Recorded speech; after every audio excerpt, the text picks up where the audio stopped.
November 9 దేవుని వాక్య ధ్యానం. నా జీవిత కాలమంతయు నేను యెహోవా మందిరములో నివసింపగోరుచున్నాను. కీర్తనలు 27:4.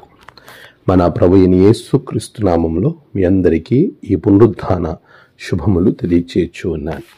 ప్రియులారా, దేవుని మహాకృపలో మనము మరొక నూతన దినమును, నూతనమైనటువంటి పునరుద్ధాన దినములోనికి వచ్చే అవకాశము ప్రభు మనకు అనుగ్రహించి ఉన్నారు. అందును బట్టి దేవాతి దేవునికి నేను కృతజ్ఞతాస్తుతులు చెల్లిస్తూ ఉన్నా. ప్రియులారా, అందరూ క్షేమంగా ఉన్నారు కదా? ప్రభువు మనకిచ్చే శ్రేష్టమైన వరములు ఎంతో గొప్పవి. ఆయన మనలను ఎప్పుడు కూడా ఆయన వైపు ఆకర్షించుకునే అద్భుతమైనటువంటి వాగ్దానములతో మనలను బలపరుస్తాడు. నేడు మనం వాక్యాన్ని ధ్యానం చేస్తూ ఉన్నప్పుడు ఒక మానవునికి ఉండవలసిన సాధారణమైనటువంటి ఆధ్యాత్మిక కోరిక, నేను యెహోవా యొద్ద ఒక వరం అడిగి తిని ఆయన ధ్యానములో, ఆయనను ప్రసన్నతను కోరుకున్నట్టులో, విశేషంగా ఆయన మందిరములో నేను నివసింపాలి, అక్కడే ఉండాలి అనేటువంటి జీవితకాలం అంతా నా కోరిక అని చెప్పి భక్తుడు చెప్తూ ఉన్నాడు. నీవు ఏమి కోరుకుంటున్నావు? నీ యొక్క ఆలోచనలు ఎలా ఉంటున్నాయి? దేవుడు వరము అడిగితే ఆయనను వరము అడగవలసి వస్తే ఏం వరమును నువ్వు అడిగేవానిగా ఉంటున్నావు? నీ మనసు ఎలా ఉంది? ఇక్కడ భక్తుడు తన యొక్క కోరికను ఈ విధంగా తీర్చుకుంటూ ఉన్నాడు. యెహోవా యొద్ద ఒక వరం అడిగి తిని దాన్ని నేను వెదకుచున్నాను. యెహోవా ప్రసన్నతను చూచుటకును, ఆయన ఆలయములో ధ్యానించుటకును నా జీవితకాలం అంతయు నేను యెహోవా మందిరములో కోరుచున్నాను. ఏమి కోరికలు నువ్వు కలిగి ఉన్నావు?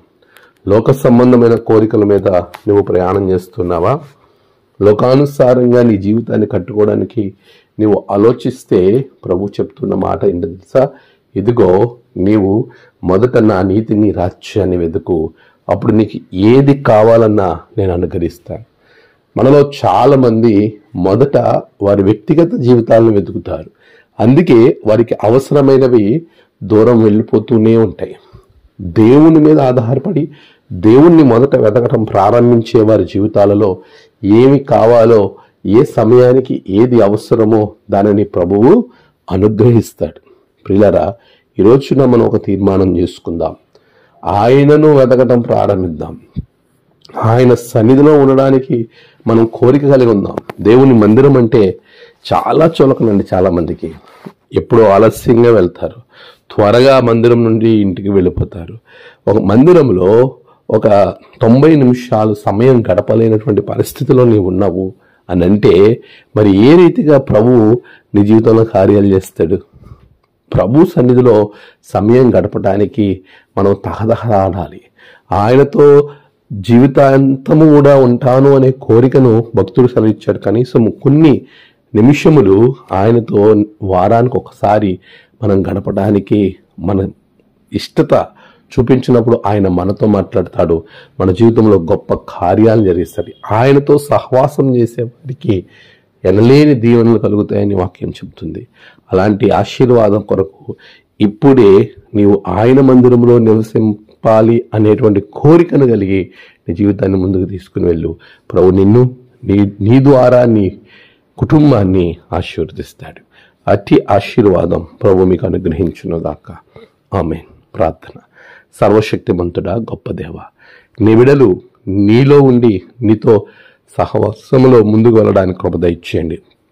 నేడు ఆరాధన జరుగు ప్రతి స్థలములో మీరు తోడుగా ఉండండి. నేడు జన్మదినము, వివాహదినము, ఆయా విశేష దినములు జరుపుకుంటున్న బిడ్డలను బహుగా దీవించండి. తమ ప్రియులను కోల్పోయిన వారి కుటుంబాలకి నెమ్మది, ఆదరణ అనుగ్రహించి ధనదీవులతో నింపని ప్రార్థిస్తున్నాను. ఎవరెవరైతే అనారోగ్యంగా ఉన్నారో అట్టి వారందరికీ మంచి ఆరోగ్యాలను మీరు దయచేయమని ప్రార్థన చేస్తూ ఉన్నాను. దేవా, నీకే వందనాలు, స్తుతులు, స్తోత్రాలు చెల్లిస్తూ నీ ఆత్మ కార్యం నీ బిడ్డల జీవితంలో జరిగించమని ప్రార్థన చేస్తున్నాను. గొప్ప దేవుడవు, ఆశ్చర్య కార్యాలు జరిగించండి. నీ సహాయము, నీ నడిపింపు బిడ్డలకు దయచేయమని క్రీస్తు పేరట అడిగి వేడుకుంటున్నాం తండ్రి. ఆమేన్. తండ్రి, కుమార, పరిశుద్ధాత్మ త్రియేక దేవుని దీవెన మీకు తోడుగా ఉండి నడిపించునుగాక. ఆమేన్.